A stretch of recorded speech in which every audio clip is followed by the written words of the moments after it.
La chance existe. Absolument, la chance existe. Il en faut de la chance dans tout. Mais tu peux me dire que la chance, ça fait tout, en fait. La chance, ça va te faire percer sur une vidéo, tu vas avoir du buzz pendant 2 mois. Ok, là, c'est de la chance. Mais c'est le travail qui te fait qui te fait. Ça, pour le coup, c'est réel, hein. Là, ce que je dis là, dans ce clip, c'est vrai.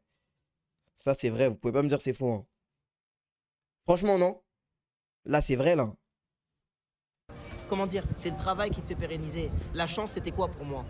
C'était Sardoche. La chance, je vais vous dire, c'était quoi pour moi? Je vais vous le dire.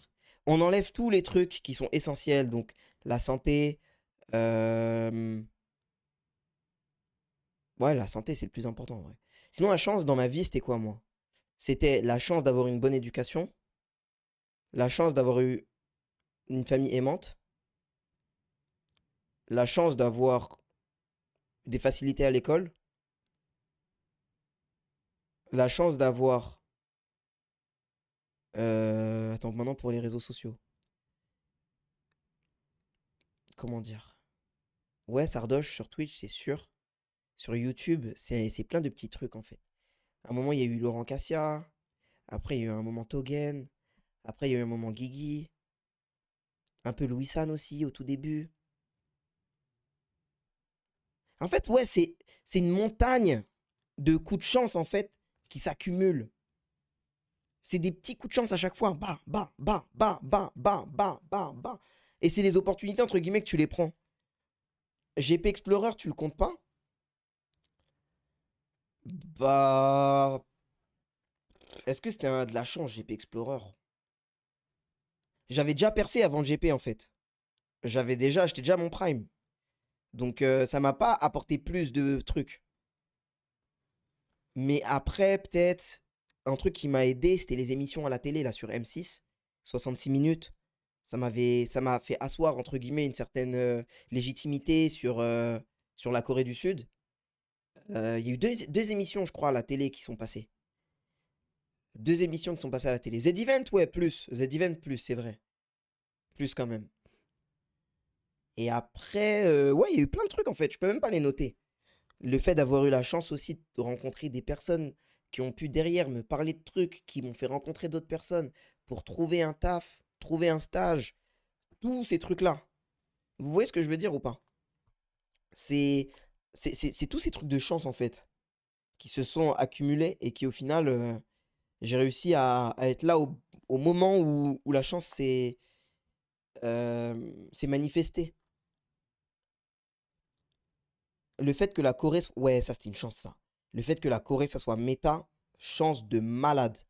Chance de malade, ça. Parce que j'aurais pu faire des vidéos à Taïwan. J'aurais jamais percé, je pense, hein. J'aurais jamais percé. Mais le fait que ce soit Corée, c'était hype.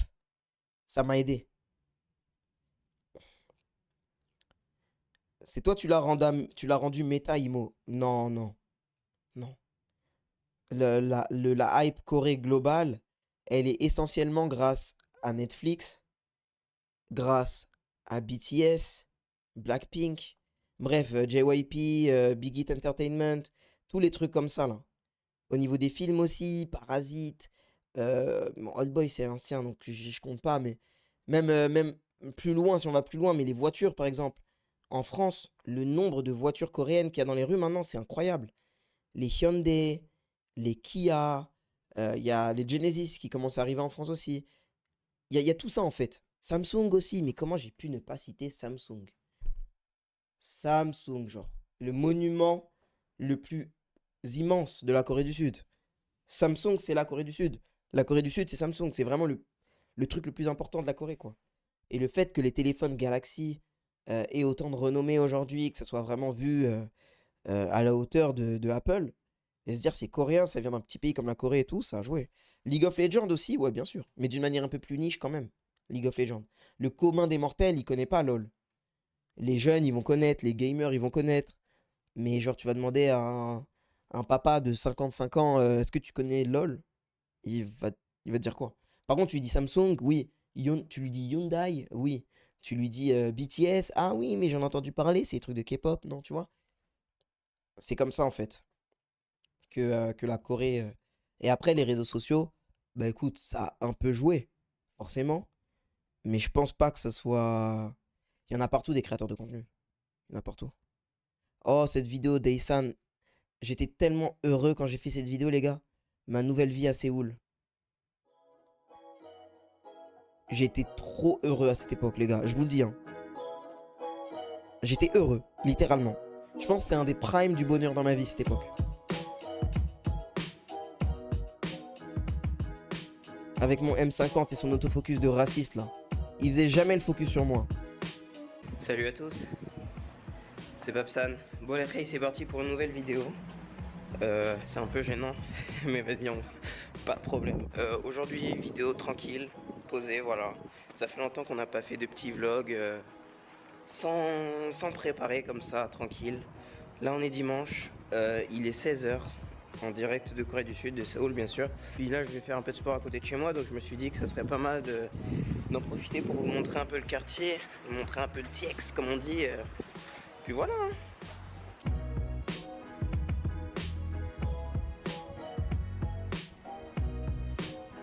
En direct du TX, hein. Ça c'est le TX.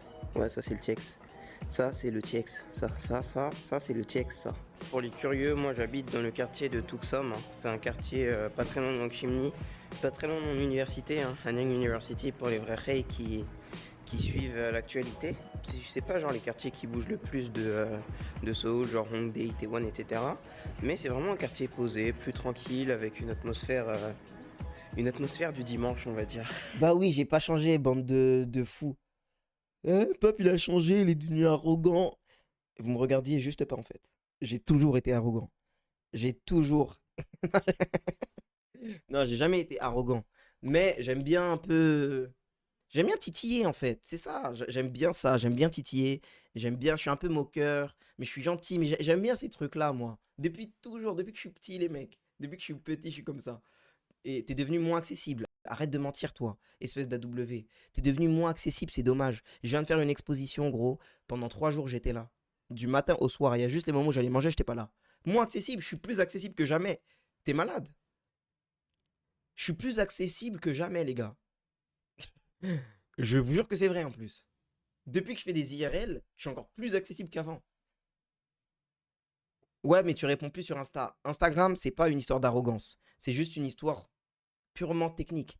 J'ai trop d'abonnés, j'ai trop de DM, et du coup, je vois pas en fait. Et c'est même pas une blague, j'ai trop de messages. Et c'est pour ça que Insta, vas-y, parfois, je vois pas en fait. Vraiment. À l'époque, tu m'envoyais des vocaux sous la douche sur Insta. Ouais, sans doute, mais je le fais toujours, hein. Sauf que maintenant, peut-être c'est avec des autres gens. Mais à chaque fois, quand j'envoie des vocaux sous la douche, je fais bien attention que ce soit pas une meuf parce que sinon elle va se dire, wesh, il est bizarre lui. Il m'envoie des vocaux sous la douche. Mais j'ai juré que jusqu'à aujourd'hui, je vous envoie des vocaux sous la douche. Des mecs là du chat là, sur Insta, parfois je me lave, je prends mon tel, je vous vocale. Sur ma vie, c'est vrai. Juste, je fais pas ça aux meufs. Parce que tu connais.